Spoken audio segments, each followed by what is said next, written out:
hay tanto. Déjeme saludar también a los maestros Paco Cruz y Jaime Hernández, el maestro Francisco Paco Cruz, más de 47 años en el periodismo, autor de una larga lista de libros, sobre todo los dos más recientes, le recomiendo Las Damas del Poder y García Luna, el Señor de la Muerte, en donde estoy seguro algún capítulo tendrá de las amigas de García Luna, incluyendo Isabel Miranda de Wallace.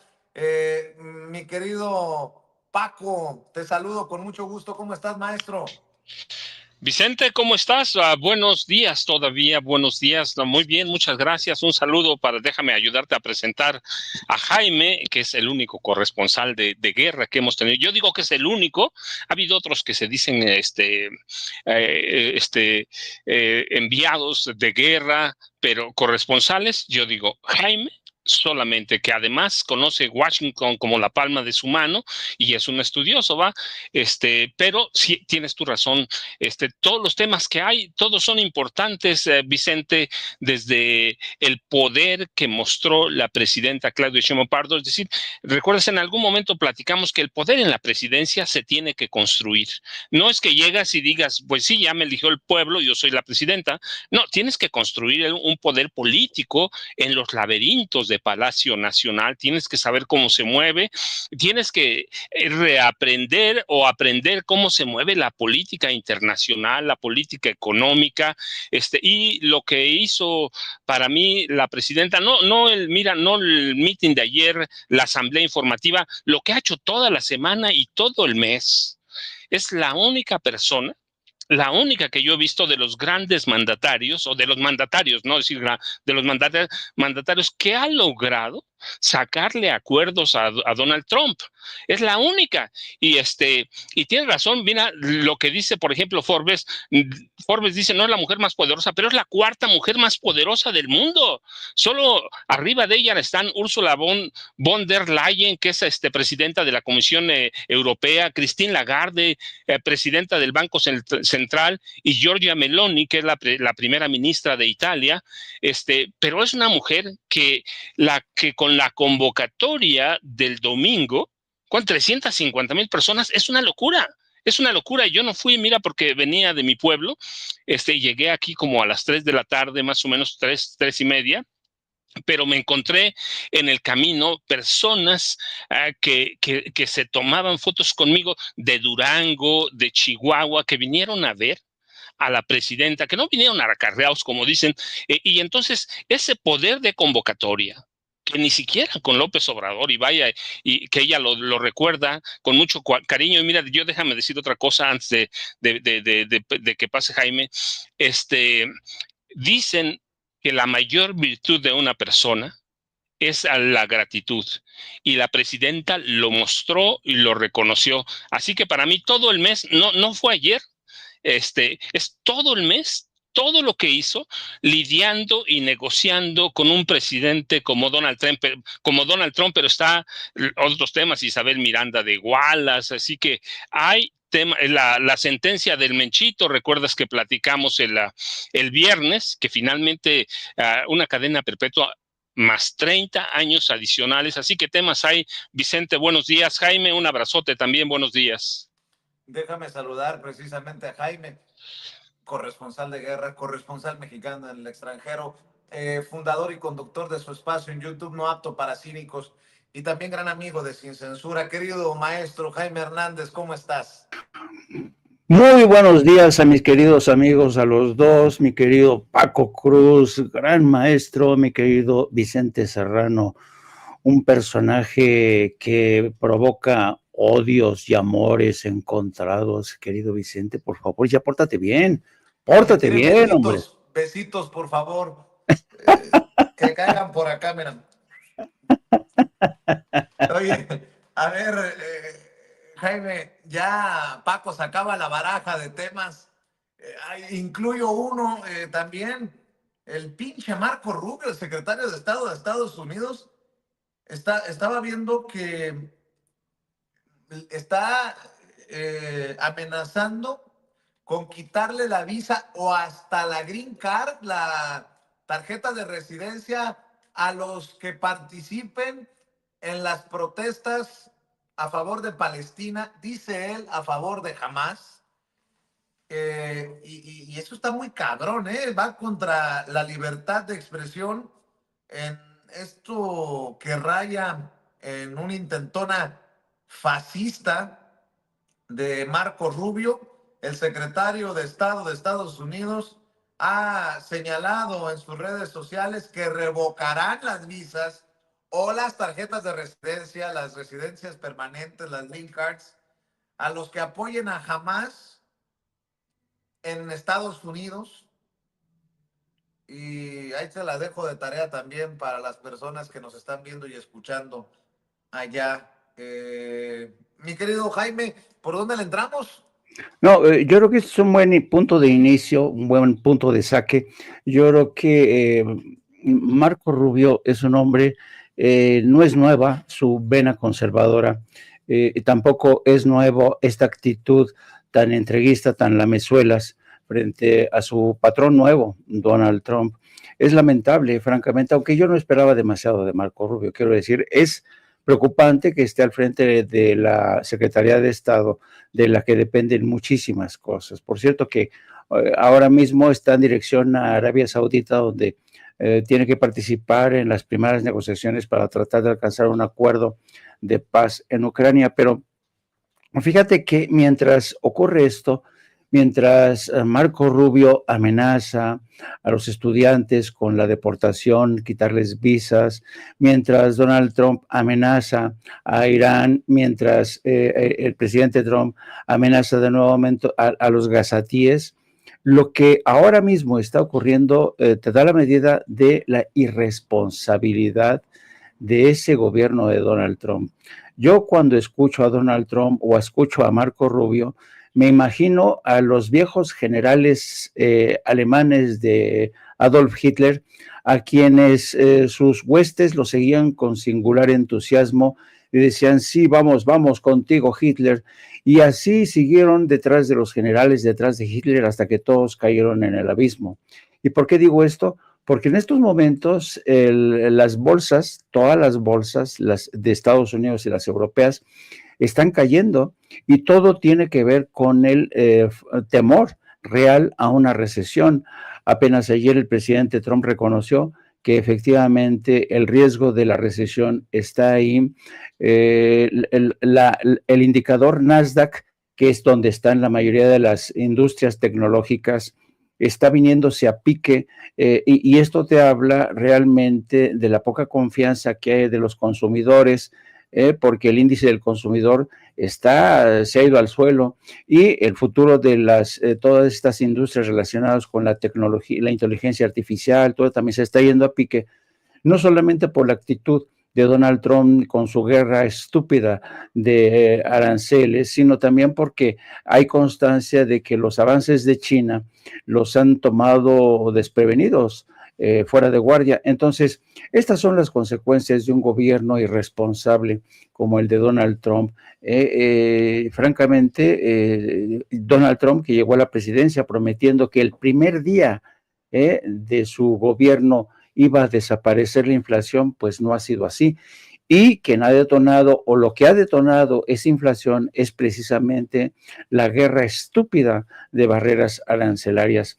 Yo creo que a todos aquellos que han dicho que detrás de Trump está una estrategia casi de última generación, tratando de acorralar a sus adversarios, pues hoy se descubre que detrás de Donald Trump no hay estrategia. No hay estrategia. Está ahora sí que como en la película, con faldas y a lo loco, tratando de llevar su gobierno no sé a dónde, pero por el momento al precipicio. Yo francamente creo que lo que está haciendo Donald Trump es muy preocupante para la economía internacional, porque si Estados Unidos entra en recesión, evidentemente nos va a golpear a nosotros. Así es que yo creo que esto, en resumidas cuentas, te habla de la falta de responsabilidad de un hombre que todo lo hace sobre las rodillas. Un día dice que va a poner aranceles, otro día dice que no, que siempre no, otro día, otra vez que sí las vuelve a poner y otro día dice que no, y esto prácticamente ha descolocado a la mayoría de sus gobiernos aliados o amigos, pero también a sus adversarios, porque no saben a qué atenerse con Donald Trump, francamente. Ayer veíamos una concentración realmente espectacular en el Zócalo, que la presidenta de México, Claudia Sheinbaum, se vio obligada a mantener por las circunstancias. Pero no cabe duda de que si hacemos un rápido análisis de lo que pasó ayer, nos vamos a dar cuenta que la presidenta tuvo mucho cuidado de no herir susceptibilidades, las susceptibilidades de Donald Trump. La presidenta mostró músculo, el músculo de este apoyo que sigue anidando en un porcentaje bastante elevado de la población de México. Yo tengo la impresión, y es una opinión muy personal, que el ejercicio de ayer en el Zócalo, si bien es cierto, demostró que Claudia Sheinbaum realmente es una mujer con un enorme capital político, también tengo la impresión de que esta concentración en el Zócalo hasta cierto punto tuvo algo de futilidad, era innecesaria. ¿Por qué? Porque yo creo que la estrategia de Donald Trump es altamente impredecible, es altamente irresponsable. Sí, está bien que haya un cierre de filas en torno a la presidencia de la República. Me recordó aquellos viejos años de las concentraciones priistas, de los sindicatos, de las organizaciones agrarias. Hay algo que todavía ahí tiene que evolucionar en el ejercicio de la política mexicana, incluso en los términos del discurso de la presidenta. Francamente, yo no encontré nada nuevo, nada nuevo. No es que no haya sido bueno, era un discurso hecho a la medida de las circunstancias, pero yo creo que a lo mejor yo soy un bicho raro, pero yo tengo la impresión de que el discurso de los políticos mexicanos, incluido el de Claudia Sheinbaum, necesita una renovación, una actualización, porque alguna vez Abraham Lincoln decía que cuando uno se dirige al pueblo tiene que apelar a lo mejor de sus ángeles, ¿no? Y yo creo que el discurso, escuchando el discurso ayer de Claudia Sheinbaum, sí, fue un discurso de la medida de circunstancias, pero no fue más allá de donde ya ha ido en anteriores ocasiones Claudia Sheinbaum. Creo que necesita realmente repensar el discurso político, Claudia Sheinbaum. Yo no sé si ustedes sepan o se acuerden de aquellos famosos discursos de John F. Kennedy. John F. Kennedy se caracterizó por tener algunas de las piezas magistrales en materia de oratoria, de discursos. Claro, no los escribía Kennedy, se lo escribía un personaje que pasó a la historia, se llamaba Ted Sorensen. Ted Sorensen era un tipo que le hacía todos los discursos a John F. Fitzgerald Kennedy. Es el autor de entre otras frases, de aquella famosa frase de no te preguntes lo que puede hacer tu país por ti, pregúntate lo que tú puedes hacer por tu país, ¿no? Ted Sorensen fue prácticamente el hombre que consiguió que John F. Kennedy consiguiera entusiasmar a la mayoría del pueblo de Estados Unidos. John F. Kennedy por eso se caracterizó. Y yo creo que en el caso de la presidenta, yo sé bien, hasta donde yo sé, ella es la que escribe sus propios discursos, pero yo creo que en momentos como estos ya no vale tanto apelar a este suerte de nacionalismo de papel estraza o de cartón piedra, ya no, es decir, eso de yo prometo defender al país con mi vida, prometo defender al pueblo de México. Yo creo que hay que ir más allá. Insisto, eso es una reflexión muy personal, sé que puedo estar, seguramente me estoy equivocando, pero creo que la gente hoy en México ya no puede vivir solamente de este viejo nacionalismo del que echaban mano, sobre todo los priistas, ¿no? Yo creo que estamos viviendo una nueva etapa en la que el ciudadano mexicano necesita más ideas, ¿no?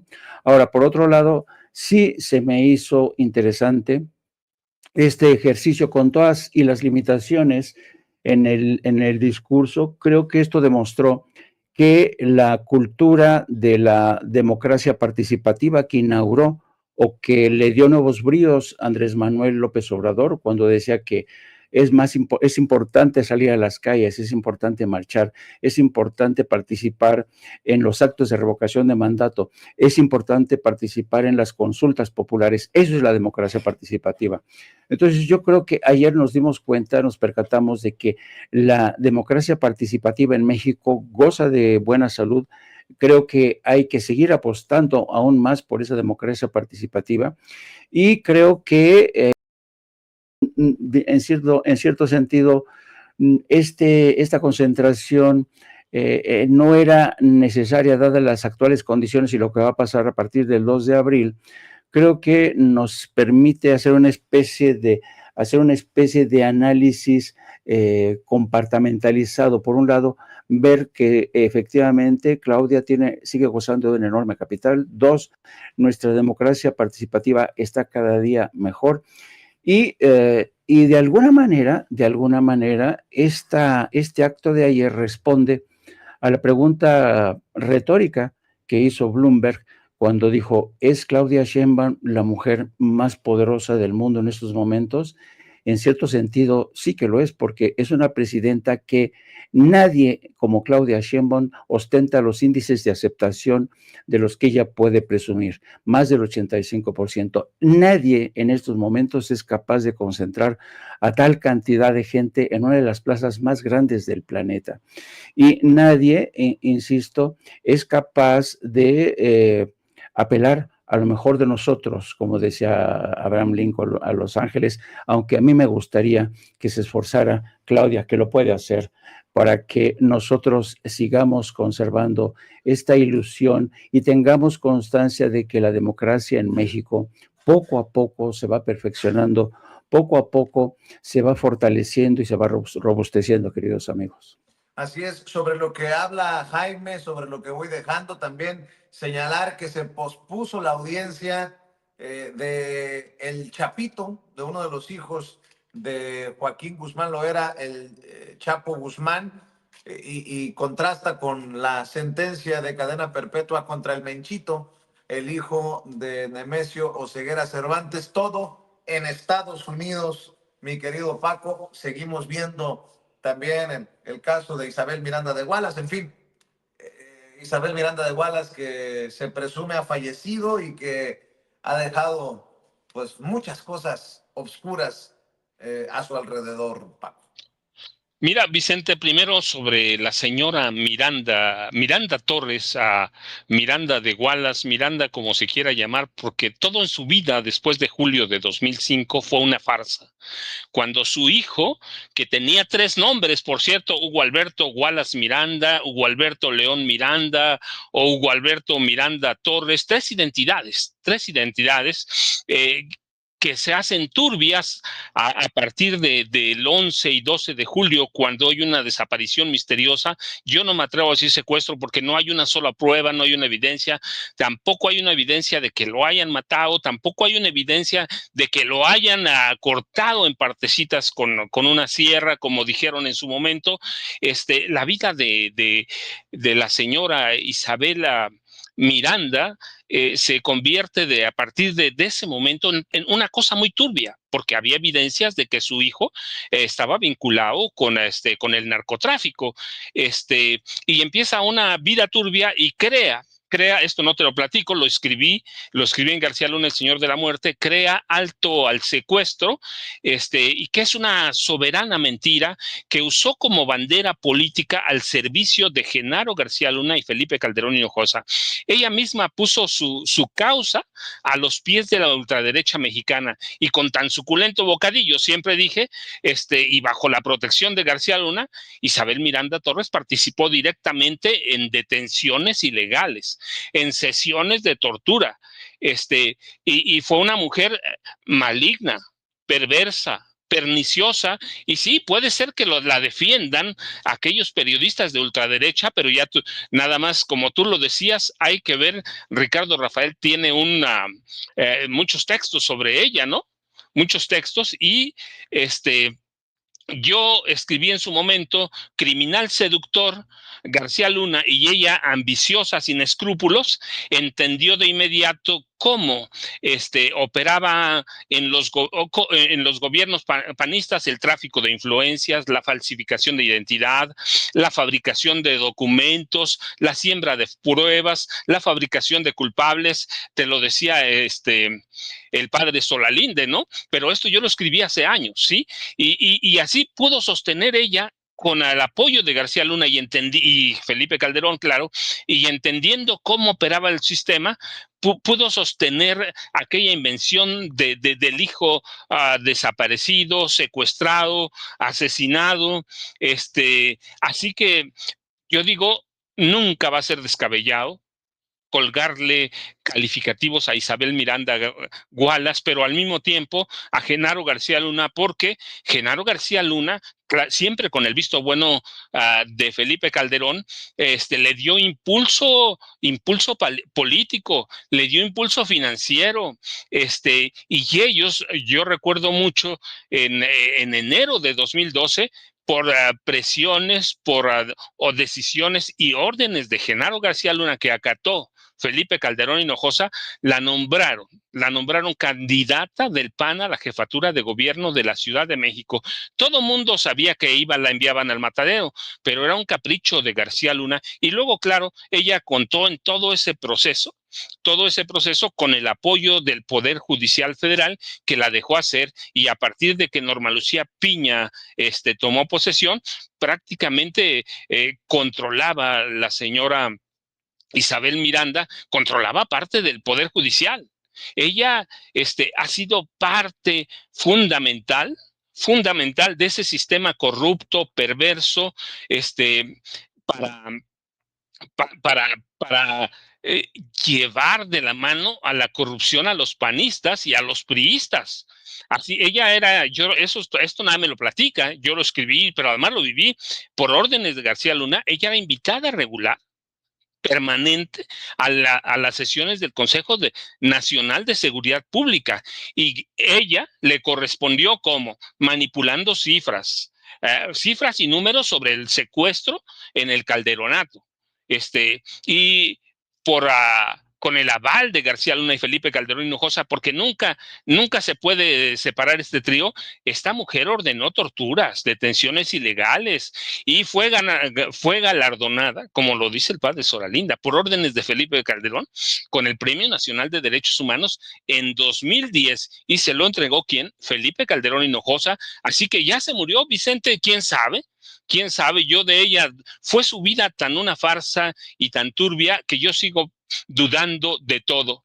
Fue una mujer perversa verdaderamente, y la pueden defender los periodistas, comunicadores de derecha, de ultraderecha, pero voy a decir, como dijo Ricardo Rafael hoy, las víctimas ahí están. No pueden desaparecer, no van a desaparecer. Así que fue una mujer que participó en la simulación y que fue clave para que se empeorara la inseguridad, aumentara la violencia y aumentara la corrupción en los cuerpos policíacos.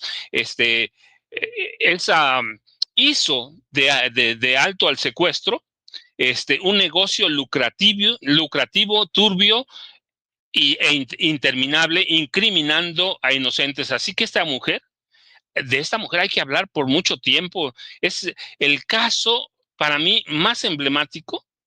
Hay varios. Ya hemos hablado de María Elena Morera, pero hoy no es María Elena Morera, que era la madrina de la Policía Federal. Ella es el caso emblemático de la corrupción de las fuerzas policiales en este país.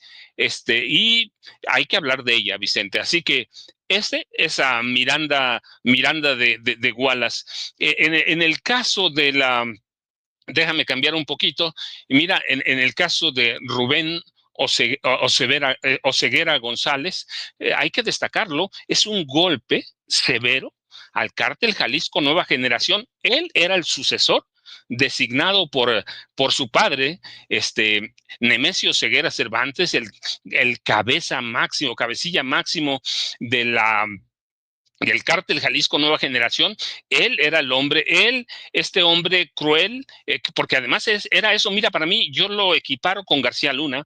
García Luna, yo dije, nació criminal, pues este joven también fue educado por su papá a los 7, 8 años, lo llevaba a reuniones con los líderes de los cárteles, con los sicarios. Este hombre ordenó el asesinato de más de 100 personas, de más de 100, algunas de mano propia. Él era un asesino de sangre fría, porque está vivo, un asesino de sangre fría. Este hombre era responsable también de negociar la compra de armas. Él fue el responsable de derribar aquel helicóptero del ejército en 2005, que mató a 8 soldados y un policía federal. Así que su condena a cadena perpetua más 30 años es un golpe severo para Nemesio Ceguera Cervantes, que además capturaron a otro de sus hermanos recientemente. Así que yo lo que digo es, cuando hablamos de la política contra el crimen organizado en el gobierno de Claudia Sheinbaum Pardo, y vemos todo enfocado a Sinaloa, la verdad es que habíamos platicado, yo veo que cualquier día nos van a dar la sorpresa con alguien más, en este caso el cártel Jalisco Nueva Generación, y va a venir de la familia michoacana, van a venir más. Así que la condena al Menchito es importante, porque es un caso emblemático como el de García Luna, de un joven que nació y creció para ser un criminal de altos vuelos, un asesino de sangre fría que dicen las crónicas del pool que entró a la audiencia de condena, ni se inmutó ni nada, con la sangre fría que tienen. Así que esto va a ser un golpe severo para el cártel de Jalisco Nueva Generación, que ya tenía heredero, Vicente, y hay que esperar ahora, bueno, la de Joaquín Guzmán López, que se dividió la audiencia. ¿Por qué? Porque está negociando, y hay que esperar también lo del Mayo Zambada. Así que es un cóctel de narcotráfico que seguramente va a repercutir para bien si se aplica con lo del combate al tráfico de armas. Le va a ir bien a este país, independientemente de las cuestiones económicas, políticas que haya. La política, los cárteles del crimen organizado acaban de recibir un severo golpe con la condena perpetua más 30 años del narcopríncipe. Así lo llamaba su papá, el narcopríncipe. Ahora va a ser el rey de ¿qué? Rey de su celda, Vicente y Jaime. Así es, y bueno, a eso súmale también este campo de exterminio encontrado en Jalisco, que exhibe a 2 gobernadores de oposición de Movimiento Ciudadano, al actual Lemus, al pasado Alfaro, y sigue la mata dando. Por cierto, del evento de ayer siguen diciendo que les pagaron entre 600 y 900 pesos. Dice la gran periodista Nayeli Roldán, de Animal Político, la que creo que recibió un dinerito ahí del INAI, que hubo personas que cobraron entre 600 a 900 pesos, que hubo trabajadores de gobierno y sindicatos entre los 350,000, algunos hablan de medio millón de personas en la asamblea informativa que encabezó la presidenta de México, Claudia Sheinbaum. Seguimos avanzando, querido Jaime. Yo creo que es evidente que ayer, a ver, yo creo que es inútil tratar de negar de que efectivamente hubo acarreo. Cada gobernador, cada organización se esforzó por mostrar músculo el día de ayer. Eso le quita mérito al evento. Eso tendría que sacar como correlato el hecho de que fue un evento simplemente propagandístico. Pues eso es lo que van a tratar de insistir una y otra vez. Lo que sí es cierto es que, mira, yo comparaba esto de lo que es la democracia participativa, que es lo que vimos ayer. Durante mucho tiempo en México se frenó o se intentó censurar o castigar el tema de la democracia participativa. Cuando el PRI y el PAN estaban en el poder, ¿cuántas marchas no se impidieron? ¿Se acuerdan del Halconazo en el 71? ¿Se acuerdan de Tlatelolco en el 68? Y voy más allá. Cuando el gobierno de México decidió prohibir que los mexicanos residentes en Estados Unidos votaran desde el extranjero, era ese temor terrible hacia la democracia participativa. Durante mucho tiempo, la negativa a permitir que mexicanos en Estados Unidos votaran fue una razón de Estado, porque tenían miedo a la comunidad migrante. Sabía el PRI que muchos de estos mexicanos que habían emigrado a Estados Unidos lo habían hecho por cuestiones de pobreza, falta de oportunidades, en fin, de todas esas cosas de los que ya no se acuerda el PRI o el PAN, ¿no? Y entonces, además, como castigo, les impedían votar, les arrebataban sus derechos políticos, ¿no? Y sus libertades. Entonces, venimos nosotros de una larga estela, de una larga época de oscuridad donde el castigo, la prohibición a demostraciones de fuerza, democracia participativa. Y yo creo que cuando esta gente hace este estúpido ejercicio, además, desde mi punto de vista, carente de realmente de contexto, de análisis, de un análisis serio, porque hay que ponerlo en perspectiva de dónde venimos, ¿no? Y decir que esta gente habrá recibido que 600 pesos o una torta y un jugo o se pusieron autobuses a su disposición. ¿Y qué? ¿Y qué? ¿Es eso tan condenable como la decisión de prohibir manifestaciones? ¿Es eso tan condenable como arrebatarles a los ciudadanos sus derechos políticos y sociales como ocurrió durante toda la época del PRI y el PAN? O sea, y cuando veo, a mí esto sí me exaspera porque cuando veo que le hace un periodista o alguien que dice periodista, dice, Dios mío, qué flaca memoria, qué falta de preparación, qué falta de conocimiento. Esta gente no sabe de dónde venimos, ¿no?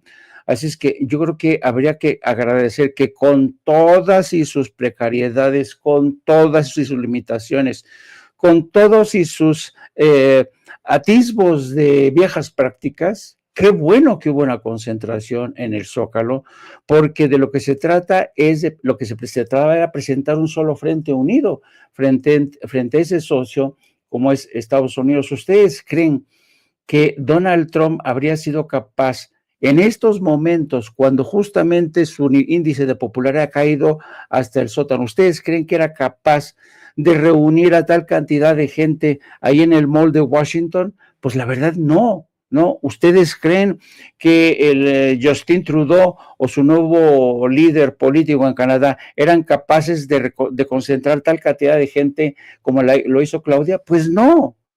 Entonces, restarle mérito a este tipo de situaciones, a mí francamente se me hace tan estéril como estúpido.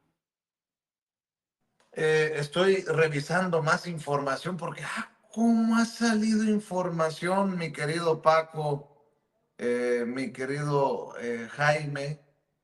Estoy viendo toda clase de reportes, ¿no?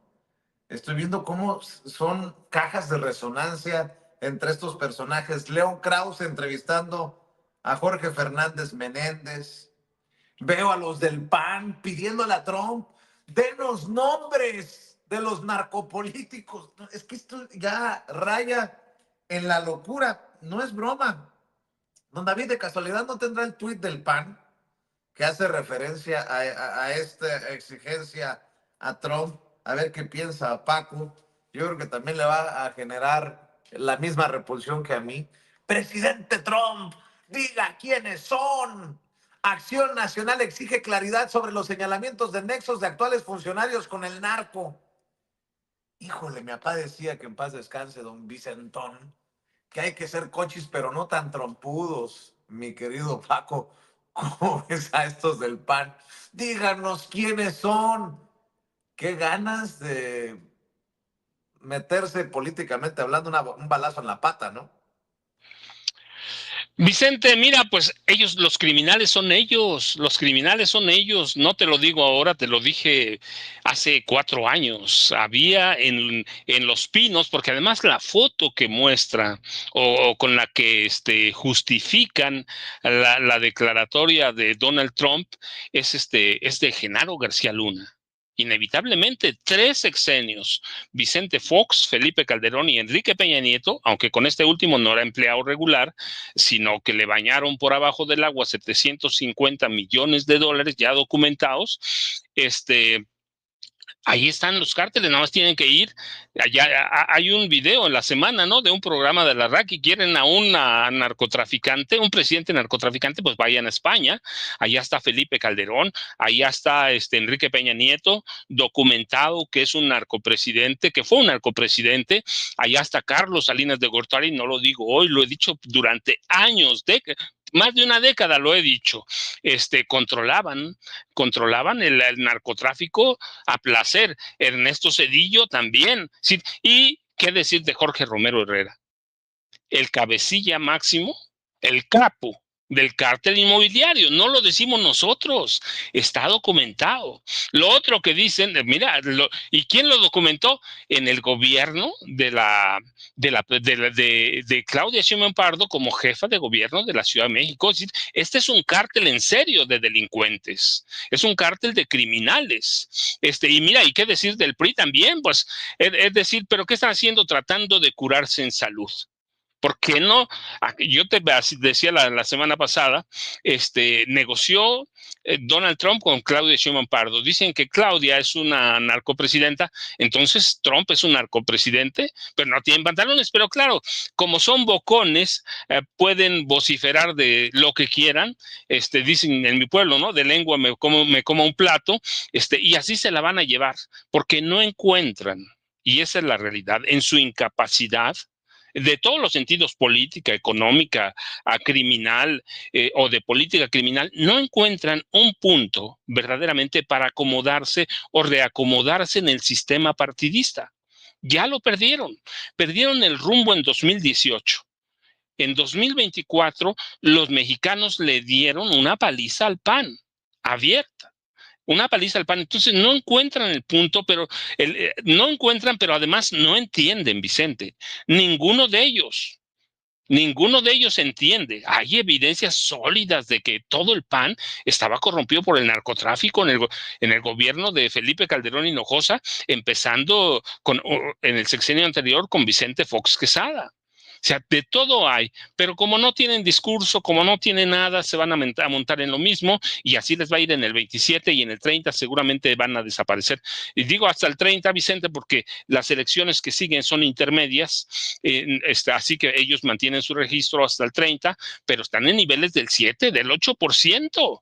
Así que ante la falta de discurso y de capacidad, van a seguir con esa cantaleta que ya nadie les cree. Diga quiénes son, pues ahí está, Trump lo dijo, puso el ejemplo de Genaro García Luna, pues nada más tienen que dar el brinquito a Felipe Calderón Hinojosa y a todos los socios que trabajaban con Genaro, a todos ellos, y no hablo de la gente que trabajaba bajo las órdenes de Genaro García Luna, sino los políticos que estaban a su alrededor. Ahí está Javier Lozano, que era su amigo. Ahí está todo el gabinete, ahí están los secretarios de gobernación y los directores generales del CISEN que lo protegieron, empezando por Santiago Krill Miranda. Entonces, ahí están, ellos tienen todas las respuestas, Vicente, pero no lo van a entender, no van a entender. Por eso están ya en el 4º lugar en las preferencias electorales de este país. Y mira, Vicente, nada más déjame aprovechar un comentario que hizo Jaime de la democracia participativa y la democracia representativa. Hasta 2018 tuvimos una política representativa y así le fue a este país. Dejábamos que un grupo de notables decidieran todo por este país. Y así nos fue. Hay que ver los gobiernos emblemáticos de Miguel de la Madrid, de Zedillo, de Peña, de Calderón y de Vicente Fox. Podemos ir más atrás, pero hay que ver en esos gobiernos cómo nos fue con la democracia representativa. ¿Recuerdas? Bueno, es famosa la Roque Señal, ¿no?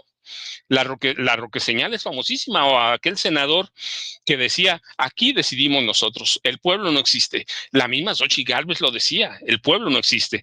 Así que hoy estamos grandecitos ya para eso y tenemos una democracia participativa, que es lo que le conviene a este país, a Vicente y Jaime. Por cierto, solo como noticia de último minuto, se ha declarado en huelga de hambre el presidente, expresidente, como lo quieran llamar, el derrocado Pedro Castillo, allá en Perú. Dice, contra el politizado juicio oral y su anunciada condena en mi contra por delitos de rebelión y otros que no he cometido, me declaro en huelga de hambre. Y publican en redes esta carta firmada por el presidente en cautiverio, como se autodenomina. Dice, huelga de hambre. Yo, José Pedro Castillo Terrones, identificado con el número recluido injustamente en el penal por actos que nunca cometí, ahora un tribunal con una jueza que ha adelantado opinión en mi contra, forzando el tipo penal de rebelión. Pongo en conocimiento a mi familia, al pueblo peruano, que haciendo uso de mi derecho humano he decidido acatar a partir de la fecha una huelga de hambre, acto que me lleva a tomar por la injusticia que se viene cometiendo conmigo. Atentamente, el presidente en cautiverio, José Pedro Castillo Terrones. Y bueno, pues cerramos con tus comentarios. Ah, por cierto, también, Jaime, veo a un grupo de congresistas mandándole una carta a Donald Trump para acusar a México del trato indigno a Vulcan Materials y a otras empresas afectadas, mencionadas en el proceso del Tren Maya. De hecho, la presidenta también habló de esto en la mañanera del pueblo. Andan con todo, rascándole aquí, rascándole allá, y lo que se están destapando son los grandes intereses de Estados Unidos en México. Mi querido Jaime, cerramos con tus comentarios.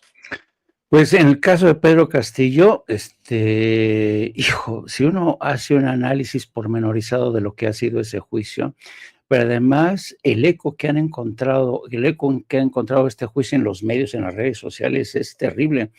En las redes sociales, en los medios de comunicación, personas insultando a Pedro Castillo, diciéndole indio, o sea, de una bajeza realmente, francamente uno, y pensando precisamente en lo que acaba de decir el maestro Paco Cruz, de qué bueno que en México ya tenemos una democracia participativa, ahí te das cuenta de la importancia, ¿no?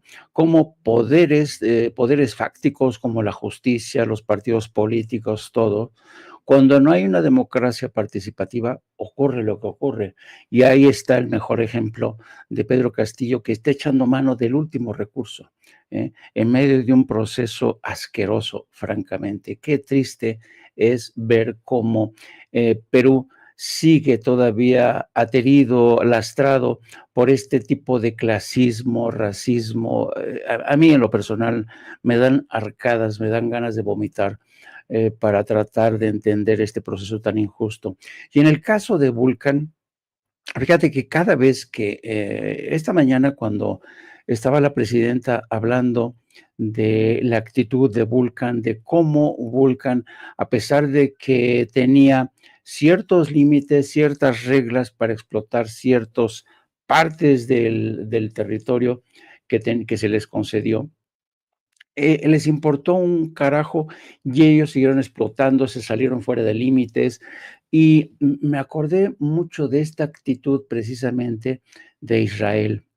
Ellos, Estados Unidos e Israel son dos países que creen que pueden hacer lo que se les pegue la gana en tierra extranjera.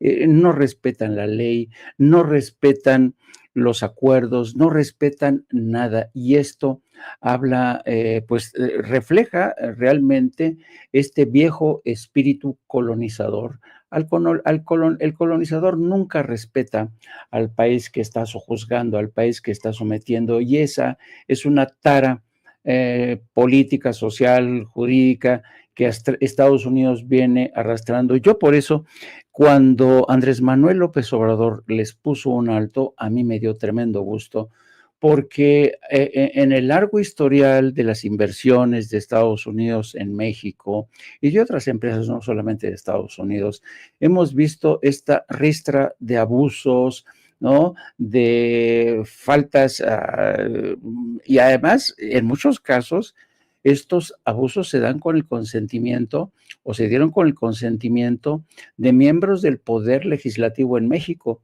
específicamente del PRI y del PAN, que les permiten hacer todo lo que se les pegue de su gana, ¿no? Por fortuna, ya ha habido en México un cambio de gobierno, un nuevo sistema político.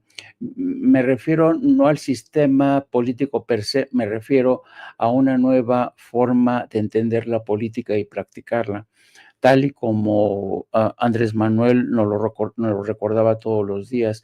Ya basta de tanta humillación, ya basta de tanta explotación, ya basta de tantos abusos. Y qué bueno que tenemos ahora una presidenta como Claudia Sheinbaum, que esta mañana dejó las cosas en claro. Estos señores abusaron, se extralimitaron en todas sus funciones. Y qué bueno que seguimos teniendo a estadistas como jefes del Ejecutivo que son capaces de ponerle un alto a empresas por más poderosas que éstas sean. Así es que tenemos un pueblo empoderado, tenemos a una presidenta que según Bloomberg es quizá una de las más fuertes. Así es que cuidado, Vulcan, que ya no es como antes. Las cosas han cambiado mucho en México. Ya no es tan fácil burlarse de los mexicanitos como ustedes nos ven. Les mando un abrazo a los dos, mis queridos amigos. Un abrazo siempre afectuoso a mi querido amigo Paco Cruz, a quien admiro, y lo digo con la mano en el corazón. A ti, mi querido Vicente, por mantener, por siempre estar inasequible al desaliento, luchando contra viento y marea para mantener proyectos como de Sin Censura. Les deseo a los dos lo mejor. Mi abrazo, nos vemos en punto de las 14 horas aquí en No Apto para Cínicos. Ya saben, síganos en nuestras redes, @Jaime Journo.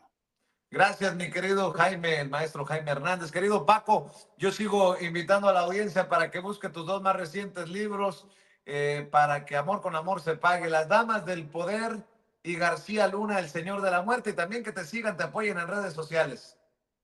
Vicente, yo te dejo un abrazote. Jaime, igual, ya sabes, un abrazote grande.